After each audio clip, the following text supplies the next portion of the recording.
Let's talk about spears and javelins and how you throw them. A javelin's usually smaller than a spear, and it only has a pointy tip as opposed to a blade on the end. It's meant for throwing. So how do you throw something like this? What you're going to do is find the balance point of the weapon. If I'm a little bit to the back, you'll notice the tip goes down. If I'm too far to the front, the heel drops and the tip comes up. You want to find that spot right in the middle where the weapon is balanced. And then you want to pinch it like a pencil, not hold it in a firm fist. When you hold the weapon in a firm fist, the heel will tend to go off to the right due to the natural curve of your arm, or off to your left if you're left-handed.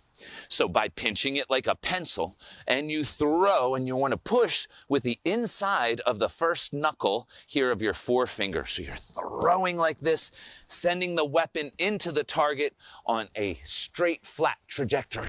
Boom!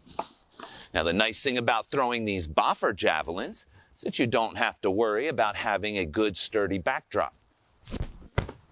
I have a hot tub cover lid here, which is good for these. These are homemade javelins that I made from rake handles I got at my local hardware store. It's got a construction nail in the top, stuck in there with some industrial strength adhesive. So again, I find the balance point of that weapon right about there. These cost about $10 each to make, maybe 12.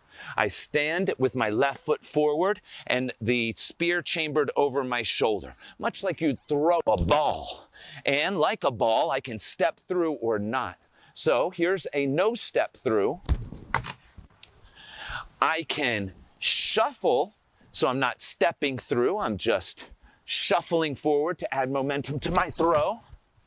Or I can do a full step through to send that weapon into the target.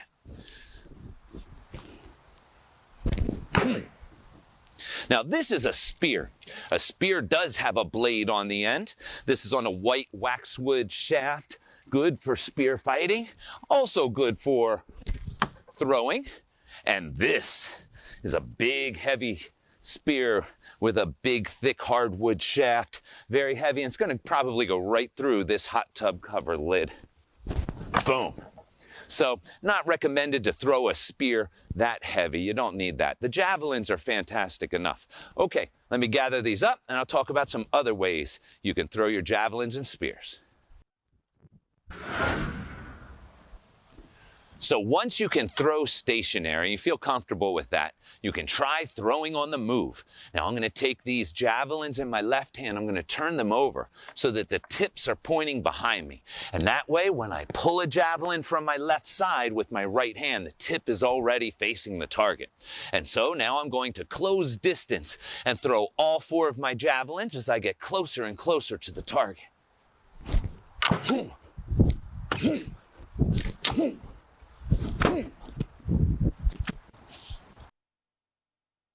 You can also throw while retreating.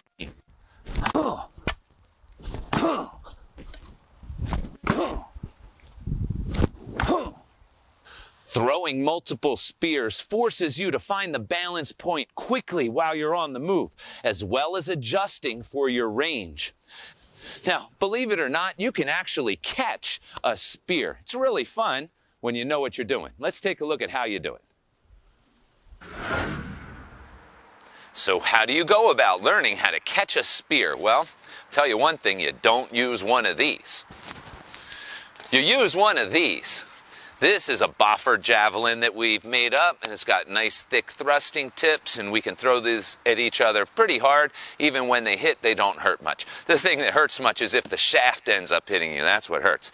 Okay, now, Bob and I have to play at a certain range, because if we're too close, and we play spear tag in our MGA class all the time, from here, there's nothing you can do about that throw. So we play from about 15, 20 feet apart here, you'll notice. Now, Bob's going to back up and he's going to throw at my center mass. And when he does, I'm going to open the door. I'm going to grab the shaft of the weapon as it goes by. I could open to either side. I could grab with either hand.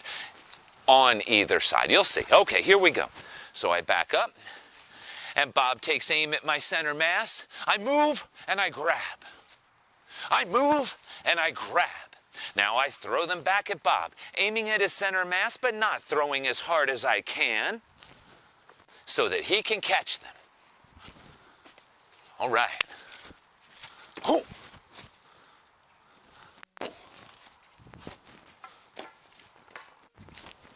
All right, you're not going to make every one. That's okay. So make yourself up some boffer spears. Go out and have some fun playing catch with your friend. Your homework for lesson 9.6 is to practice throwing javelins at a safe backdrop.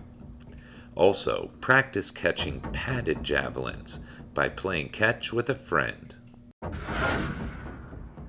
Remember, you don't need a sharp spear. You could just as easily throw a padded spear. However, if you do use sharps, make sure you have a safe backdrop. But when you play catch, only catch padded spears.